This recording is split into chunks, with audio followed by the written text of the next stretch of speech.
Hi, I'm Marielle, and this is the story of how I worked myself to the bone for a future that was stolen right out from under me. I thought I knew what betrayal felt like. I thought I understood sacrifice, but nothing prepared me for the day I found out my own family drained my college fund just to throw my sister the fairy tale wedding she always dreamed of. I didn't just sit back and take it. This is how I made them regret it. For as long as I can remember, my sister Callista always had a way of stealing the light. At every family gathering, every holiday dinner, every milestone that should have been shared between us, somehow, she was the one who sparkled. And me? I became the backdrop to her spotlight. The dependable one, the workhorse, the one they could always count on to stay quiet. It wasn't that I begrudged her every bit of attention. At least, not in the beginning. I understood she had a charisma I didn't. Callista could light up a room without trying, could charm our parents, neighbors, anyone really. But charm doesn't pay the bills. And from a young age, I learned that if I wanted to go to college, I'd have to make it happen on my own. So I did. I picked up 2 part-time jobs, early mornings at the cafe, late evenings shelving books at the local library. My parents, Iris and Dorian, praised my strong work ethic like it was a consolation prize for not being Callista. They'd pat my shoulder and tell me how practical I was, while Callista spun her dreams of grand careers and grander weddings. I didn't mind, really. I stayed in my lane. I worked hard, saved every tip, every paycheck, and set up a college fund in my name. But when I turned 18, my parents suggested they take over managing my savings. "It'll be safer in a joint account," Iris assured me, her smile gentle, persuasive. "We can make sure it grows properly." I wanted to believe them. After all, they were my parents. Why would they hurt me? Years passed, and I kept grinding, stacking away dollars like bricks in the foundation of my future. Meanwhile, Callista danced from one passion project to another. Photography 1 month, interior design the next. Always something shiny, always something costly. She wasn't malicious, not outwardly, but there was this undercurrent, this unspoken rule that Callista's dreams were worth funding, even if someone else paid the price. When she met her fiancé, a perfectly charming man named Nolan, our parents lit up. Callista had found her match, and suddenly, the wedding planning consumed every conversation. She wanted a venue that overlooked the bay, a live band, imported florals. None of it came cheap. And with each new idea she floated, I noticed the tension in my father's jaw, the hesitation in my mother's voice. But they never told her no. One evening, as I was wiping down tables at the cafe, Callista dropped by, sipping an overpriced latte like she belonged anywhere but here. She perched on a stool at the counter, flipping through bridal magazines. "You should see the dress I'm looking at, Marielle," she chirped. "It's custom-made. Costs more than I make in a month, but Mom says it's my day, so why not?" I smiled, but my hands tightened on the rag. "Sounds fancy," I offered, my voice flat. She barely noticed. "You're coming, right? You'll be one of my bridesmaids." She said it like it was a given, like I'd have nothing else to do. I nodded. Because of course I was expected to show up, smile, stand in the background of her spotlight again. But in my gut, something uneasy twisted. I'd been saving for years, working toward my dream of going back to school full-time, finishing my degree without debt. That money was my freedom, my proof that I wasn't just the shadow to her light. Still, when my mother reassured me again a week later, placing a hand over mine as we sat in the kitchen, I swallowed down the doubt. "Your fund is safe, sweetheart," she said, her voice smooth like honey. "We know how hard you've worked." I believed her. I wanted to believe her. I remember the moment with unsettling clarity. It was a Tuesday, the kind of day where everything feels routine, unremarkable. I was sitting at my tiny kitchen table, a mug of stale coffee beside me, and I opened my laptop to check my account. Tuition was due next week, and even though I'd double-checked before, something in me needed the reassurance. I needed to see that those years of double shifts and missed birthdays had amounted to something real, something secure. But the number that stared back at me wasn't the solid $45,000 I had saved. It wasn't even close. $302.76. I refreshed the page, once, twice. slammed the lid shut, and opened it again. It was the same. My savings had evaporated overnight. My hands trembled on the keyboard, nausea rising in my throat. There had to be a mistake. There had to be. My first instinct wasn't to think my parents had done it. It was to blame myself. Maybe I'd overlooked something. Maybe I'd clicked the wrong button, fallen for a scam email, transferred money without realizing. I called the bank, voice shaking. The woman on the line was kind, but firm. "No fraudulent activity, ma'am. The withdrawals were authorized by the account holder, your parents." Her words landed like a punch. My breath caught in my chest. Authorized. By them. Iris and Dorian had always talked about family first. They preached loyalty, unity, how we had to stick together no matter what. But they never said it would cost me everything I'd worked for. I stared at the wall for a full minute before grabbing my keys and heading out the door. I drove straight to my parents' house, my knuckles white on the steering wheel.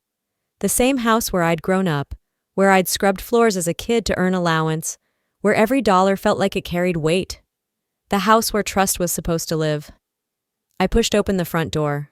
No knocking. I wasn't in the mood for polite. My mother was in the kitchen stirring a pot of something on the stove, like it was any other afternoon. Dorian sat at the table reading the paper. The domestic normalcy made me angrier. "I checked my account," I said, cutting straight through the air. Iris didn't even turn around. "Oh, honey, we meant to talk to you about that." The way she said it, like I'd misplaced a pair of socks, not my entire future. Dorian folded the paper, his face unreadable. "It was for the wedding, Marielle. You know how much this means to your sister." My throat felt dry. "My savings? For her wedding?" Iris finally turned, ladling soup into bowls as if nothing earth-shattering had just been said. "You know we'll pay it back. It's just, Callista deserves her day." Deserves? Like I didn't deserve the future I'd fought for. I could barely get the words out. "When? When will you pay it back?" Dorian cleared his throat, wouldn't meet my eyes. Iris set the bowls down.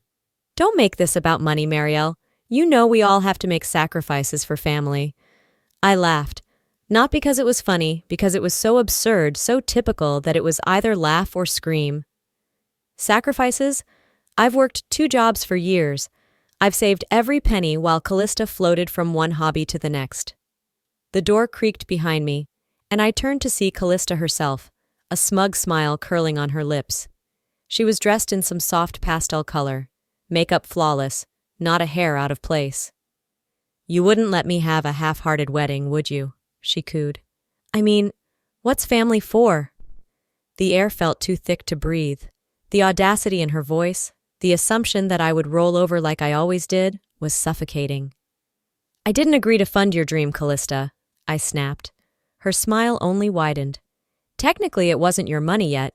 You're still living at home." I shook my head. "I'm living at home because I was saving, because I was planning for my future, something you wouldn't understand." Iris clucked her tongue, stepping between us. "Enough, both of you. We'll sort this out. Marielle, you'll still go to school, just maybe a little later. You've always been practical." And there it was. That word again. Practical. The compliment that wasn't a compliment. I walked out without saying another word. I drove back to my apartment, my hands shaking the whole way. I stared at my ceiling for hours that night, every inch of me burning. There wasn't going to be any sorting out. Ever had someone act like you owed them your hard work? Just because you're family? I didn't sleep that night. I lay there, staring at the cracks in my ceiling, replaying every word my parents and Callista had thrown at me. My mind circled back to the same question, over and over again. How had I let it get this far? The next morning, the sun streamed in like nothing had happened. But I felt different. Like something in me had snapped. There was a rawness to it, an awareness that couldn't be dulled back down. I had always been the practical one, the reasonable daughter, the one who swallowed her feelings to keep the peace. That role had suited everyone just fine, until I realized it left me with nothing. At work that day, I fumbled orders, knocked over a coffee cup, burned my hand on the espresso machine. My manager, a wiry guy named Seth who usually kept to himself, raised an eyebrow. "You okay, Marielle?" I forced a smile, the kind that felt stitched on with threadbare seams. "Yeah, just rough night." He didn't press. I appreciated that. But as the hours dragged, I found myself snapping at customers, biting back tears when I messed up another latte. It wasn't the job. It was the helplessness chewing at the edges of my sanity. After my shift, I went to Anwen's apartment. She'd been my friend since college, a real friend, the kind who knew when to call me out and when to let me sit in silence. When I showed up at her door, she opened it without a word, stepped aside, and handed me a glass of wine. "I thought you were saving every penny for school," she teased gently, trying to break the tension. "Not anymore."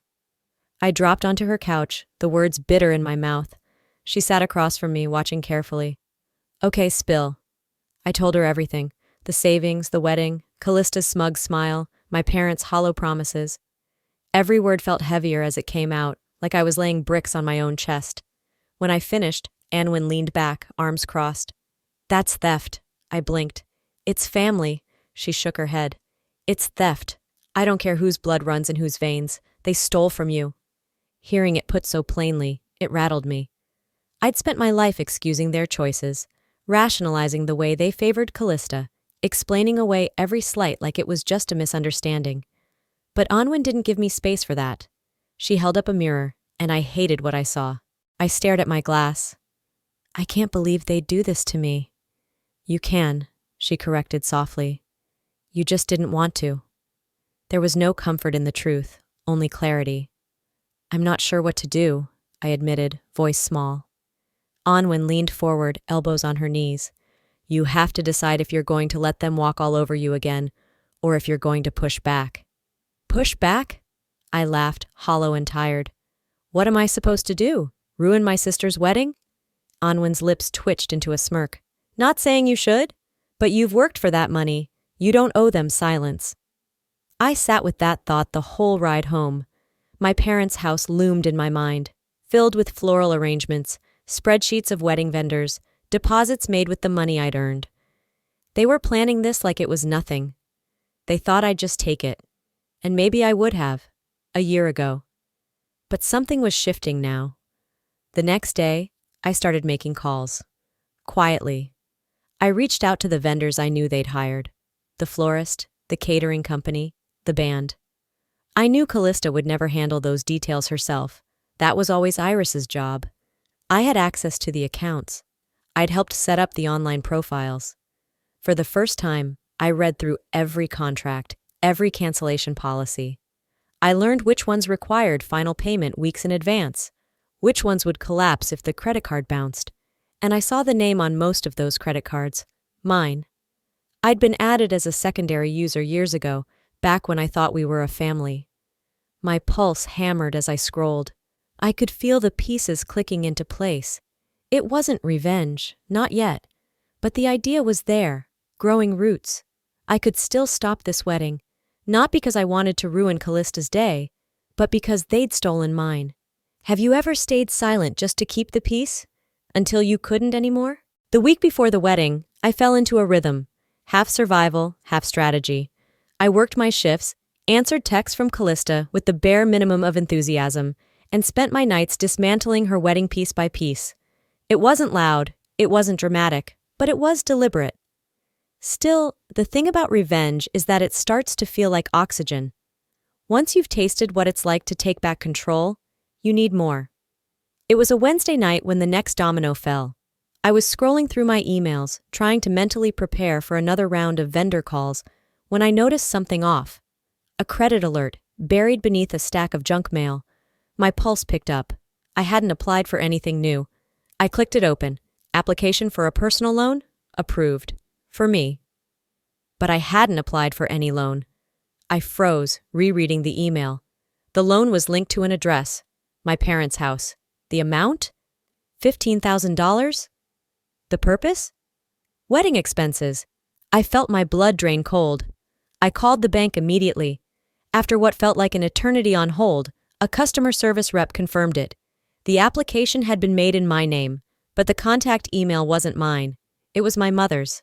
I thanked them, hung up, and sat there shaking. This wasn't just theft anymore. This was fraud, and they hadn't even told me. The next morning I drove straight to my parents' house. I didn't care if it made me look unhinged. They'd crossed every line. Iris greeted me at the door, surprise flickering across her face before she masked it with that same syrupy smile. "Marielle, what a surprise," she said, stepping aside. I didn't wait for an invitation. "We need to talk." Dorian was at the dining table again, nursing a cup of coffee like he had no idea the ground beneath him was about to give way. I pulled out my phone and opened the loan email, holding it out to Iris. "Explain this." Her eyes flickered, the smile faltering. "Oh, that—" I didn't sit. "You took out a loan in my name." She had the audacity to sigh, like I was the one being unreasonable. "It was just a formality. We're going to pay it back, you know that." Dorian kept his eyes on the coffee. Callista entered the room, wearing yoga pants and an oversized sweater. Hair in a loose bun like this was just another casual day. "What's going on?" she asked, eyeing my clenched fists. "Ask Mom," I snapped. Iris's voice took on that practiced tone, the one she used when she needed to smooth things over. "Sweetheart, the venue needed a final deposit. We couldn't risk losing the booking." Callista tilted her head, wide-eyed like butter wouldn't melt in her mouth. "It's not that big of a deal, is it? You know Mom and Dad will pay it back." "That's not the point," my voice cracked. "It's my name, my credit. You didn't even ask." Iris stepped closer, placing a hand on my arm. "Marielle, you've always been the strong one. You can handle this. Callista's been under so much stress. We just needed to take one thing off her plate." I yanked my arm back. "She's under stress? I'm the one whose future you're tearing apart." Callista folded her arms, the sweetness slipping from her face. "You're making this about you, as usual. You've always hated when I get attention." I stared at her, dumbfounded. "Are you serious?" She leaned against the counter, smirking. "If you were really family, you wouldn't be acting like this. It's one loan." That was when I remembered. The birthday I missed because I was working 2 shifts, the summer I skipped vacations to save for tuition, the night Callista called me crying about her rent, and I gave her my last $300 to cover it. I stood there, swallowing the lump in my throat. "You've been bleeding me dry for years," Iris gasped, offended. "That's not fair, Marielle. We've done everything for you." "Like what?" I demanded. "Like stealing my savings? Like ruining my credit?" Dorian finally spoke, voice low. "Let's not turn this into something bigger than it needs to be." I laughed. It was a sharp, humorless sound. "Bigger? You've stolen from me. Lied to me. You think this is about money?" Callista scoffed. "You're jealous. That's what this is." Jealous. The word echoed in my head, bouncing off every scar they'd left behind. I didn't answer. I turned on my heel and walked out, slamming the door behind me. Back in my car, I sat gripping the steering wheel, breathing hard. But beneath the rage, there was clarity. They weren't going to stop. Not until I made them. This wasn't about sabotaging a wedding anymore. This was about teaching them that I wasn't the support beam they thought I was. I wasn't going to hold up their house of cards any longer. Ever had someone flip the script on you, making you the villain for standing up for yourself? I spent the next 2 days moving through life like I was on autopilot, but every movement, every word was calculated. I responded to Callista's texts with practiced nonchalance, smiled at coworkers, made small talk with customers at the cafe. But beneath the surface, I was laying the final bricks of my plan. The florist, the caterer, the photographer, the band. Each one I had quietly contacted and confirmed. The credit cards they had on file were locked. The accounts were flagged for fraud. And just to be sure, I followed up, asking if there were any outstanding balances. There were. Thousands of dollars. And those balances were due the day before the wedding. It wasn't just about ruining their plans. It was about making them feel the cost. The night before the wedding, I received a text from Iris. "Looking forward to seeing you tomorrow, sweetheart. We're so proud of you for putting everything aside for your sister." Proud. They still believed I was playing along. I let the message sit unanswered. The morning of the wedding dawned bright and clear, a perfect day for a celebration. I sat on my couch with a cup of coffee, watching the sunlight pour through the window, and waited. It started with the florist. Janine called me, her voice tight, asking if I had any updates on the payment. I told her calmly that I had flagged the card for fraud. She paused. then thanked me. No flowers would be delivered. Then came the caterer. Same story. The band, the photographer. Piece by piece, the wedding unraveled. I didn't need to be there to see it happen. I could imagine it clearly. Callista standing in the middle of the venue, waiting for the flowers that never arrived. The caterers not setting up the buffet. The silence where the band should have been warming up. But I couldn't resist a little peek behind the curtain. Mid-morning, I checked Callista's Instagram. The usual flood of pre-wedding selfies and hashtags. #best day ever, but no new posts since early morning. At noon, the text started coming. First, Iris. Marielle, there's been some kind of mistake with the vendors. Can you help? Then Dorian. Call me. This is serious. I didn't respond. Not yet. Finally, Callista's name lit up my phone. I stared at the screen, letting it ring until it stopped. A minute later, it rang again. I let it go to voicemail. Her message came through sharp, venomous. I know you had something to do with this. How could you? You ruined everything. This was supposed to be my day. There it was, the crack in her perfect facade. I let the phone ring once more before texting back, simple and clean. Funny how that feels, isn't it? By evening, I knew the wedding was dead in the water. A neighbor of my parents, Mrs. Langley, posted a picture on Facebook. A photo of the empty venue. Tables half set, no flowers, no music. Her caption read, "So sad when things fall apart at the last minute. Hope everything is okay." The comments flooded in, whispers, questions. What had happened? I didn't post anything myself, but I shared Mrs. Langley's photo to my story with a single line. Some things fall apart for the right reasons. It didn't take long for the messages to roll in. Old friends, acquaintances, even people I hadn't spoken to in years. Some curious, some supportive. But I didn't need their validation. This wasn't about them. Later that night, as I settled into bed, my phone buzzed once more. It was a message from Callista. Longer this time. Less venom, more desperation. I don't know why you're doing this. I know you're mad about the money, but this was supposed to be my fairy tale. You took it away from me. For a moment, I hovered over the keyboard, thinking about the right response. Then I typed, "You took my future. I just returned the favor." Ever been pushed so far that doing nothing wasn't an option anymore? I thought the wedding day would be the peak of it all, the unraveling, the payoff. But I underestimated just how far the ripples would travel once the first stone dropped. The morning after, my phone buzzed nonstop. Not from Callista this time, not even Iris or Dorian, but from people I hadn't spoken to in years. Neighbors, old family friends. Some messages were curious, others sharp, tinged with a judgment I recognized too well. One stood out from Mrs. Langley, the same neighbor who'd posted the photo of the empty venue. "I don't know what's going on with your family, Marielle, but people are talking. Your sister's been saying someone sabotaged the wedding." Sabotaged. The word hung there, bitter and exaggerated.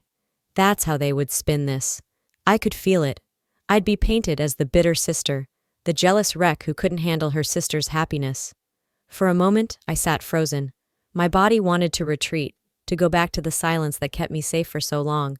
But my mind knew better. I called Anwen. "I'm guessing you've seen the fallout," I said, skipping the small talk. She groaned. "Oh, I've seen it. Callista's spinning hard, playing the victim card all over social media. Sabotaged by jealousy." Her words. I closed my eyes, swallowing the knot in my throat. "Of course. But here's the thing," Anwen continued, her voice sharp with the kind of clarity I'd leaned on too often. "It's not working the way she thinks." She forwarded me a link, an anonymous thread on a local wedding forum, where a guest had started posting about the disaster. The lack of services, the hush-hush whispers about unpaid bills, the canceled florist, the band that never showed. People were starting to ask questions. Callista had laid the groundwork for a fairy tale. But once the cracks showed, people weren't just blaming me, they were questioning how it all fell apart. Later that day, Iris called. This time, I picked up. Her voice came through sharp, all edges now. No sugar. "Marielle, what did you do?" I didn't give her the satisfaction of anger. I kept my tone flat. "I stopped funding your fantasy." There was a beat of silence. I could almost hear the gears turning, her rehearsing the next line. "We need to talk. In person," she said. "You've made a mess, But we can fix this. Together. Fix this. Like I was part of the problem, not the one cleaning up after their wreckage. Still, I agreed to meet. Not because I wanted reconciliation, but because I needed them to see me standing. Unflinching. We met at their house. The same house I'd grown up in, where every corner carried the ghost of a version of me who'd kept her head down. I wasn't that girl anymore. Dorian sat at the head of the dining table, arms folded. Iris hovered behind him. Callista sat to the side, arms crossed so tight they were nearly cutting off her circulation. I leaned against the doorframe. "What's this about?" Callista snapped first. "You embarrassed us. You ruined my life." I raised an eyebrow. "You ruined my future. We're even." Iris jumped in. "We're a family, Marielle. Families make mistakes." I laughed. The sound bounced off the walls. "Is that what this is? A mistake?" Dorian cleared his throat, speaking for the first time. "There's been enough damage. We need to move forward." I crossed my arms. "Forward? With what? You burned the bridge, Dorian." Iris's eyes softened, but there was steel beneath. "We've been looking into setting up a trust. We could move some of the assets there, help pay for your schooling after all. If you'd be willing to cooperate." There it was, the deal. A hollow olive branch wrapped in manipulation. I let the silence stretch before answering. "You want me to cooperate? You want me to help clean up your reputation after you stole from me?" Callista stood abruptly. "Stop acting like a martyr, Marielle. You've always played the victim." Her words snapped something in me. "I've played the victim?" I stepped forward, my voice sharper than I meant, but I didn't care. "I've paid the rent for you. I've cleaned up your messes. I've swallowed my pride for years while you floated through life like the rules didn't apply to you." Callista flinched, but recovered fast. "This is why nobody wants you around." I took a breath. The hurt hit deep, but it didn't shake me this time. I turned to Iris. "I'm not part of this family anymore. You made that choice for me." Dorian tried again. "Marielle, think this through. You'll lose your inheritance." I smiled, sharp and cold. "Keep it." I walked out of the house for the last time, but the fallout wasn't done. That evening I got a call from Anwin again. "You've got to see this." Callista had posted a tearful video, mascara streaked down her cheeks, talking about betrayal and family. Playing the victim for the public. But the comments didn't play along. Didn't she use her sister's credit to fund her wedding? Sounds like more to this story. If you steal from someone, you can't cry when they push back. The tide was turning. Ever had someone offer you a fix that only benefits them? What would you have done? The days that followed felt quieter, not because the chaos had stopped, but because I had. I stopped explaining myself, stopped looking back. The weight I'd carried for so long, of trying to be the good daughter, the peacekeeper, the one who stayed small so Callista could shine, had lifted. But the fallout didn't fade quietly. Callista kept trying. After the wedding imploded, she leaned hard into her victim narrative, posting filtered videos about betrayal and family tearing each other apart. She leaned on the same charm that had always worked on my parents, the neighbors, anyone who didn't know better. But something shifted. People started pushing back. Questions popped up in the comments. Why was your sister funding the wedding in the first place? Sounds like someone took advantage of family loyalty. There's always two sides. I didn't need to add fuel. The truth floated on its own, the way oil rises to the top. Iris reached out again a week later, a carefully worded email this time, no more emotional manipulation, just a businesslike tone that made me laugh bitterly. "We're willing to discuss a settlement to make things right. Let's move past this." A settlement. Like we were negotiating a contract instead of the years they'd stolen from me. I never replied. I took that energy and poured it back into myself. For the first time in years, I looked beyond the survival mode I'd been trapped in. I worked extra shifts, not because I had to, but because I wanted to rebuild on my terms. I applied for scholarships again, took night classes at the community college to get back on track. I kept my head down, but this time, not because I was hiding. About a month after the wedding, Anwin sent me a screenshot. Callista had deleted every post about the wedding, every filtered video, every teary-eyed plea for sympathy. The comments had turned on her. The narrative was out of her hands now. And then, almost predictably, another message from her. A long text. No accusations this time. Just tired words. I know we've both made mistakes. I just miss my sister. I stared at the screen for a long time. I thought about the times I'd stayed up late helping Callista study, covering for her mistakes, paying her rent when she ran out of options. I thought about all the years I bent myself into something smaller so she could take up space. I didn't reply. Some bridges are meant to burn, but I didn't hate her. Not anymore. The hurt was still there, but the power of it was gone. Months later, I sat on the back patio of Anwin's apartment, the summer breeze soft against my skin. We talked about everything and nothing. For the first time, I wasn't bitter, wasn't angry. I was just free. Anwin raised her glass toward me. So what now? I smiled. Whatever I want. Sometimes the loudest revenge is the life you build after they stop believing you can. If there's one thing this journey taught me, it's that setting boundaries isn't cruelty. It's survival.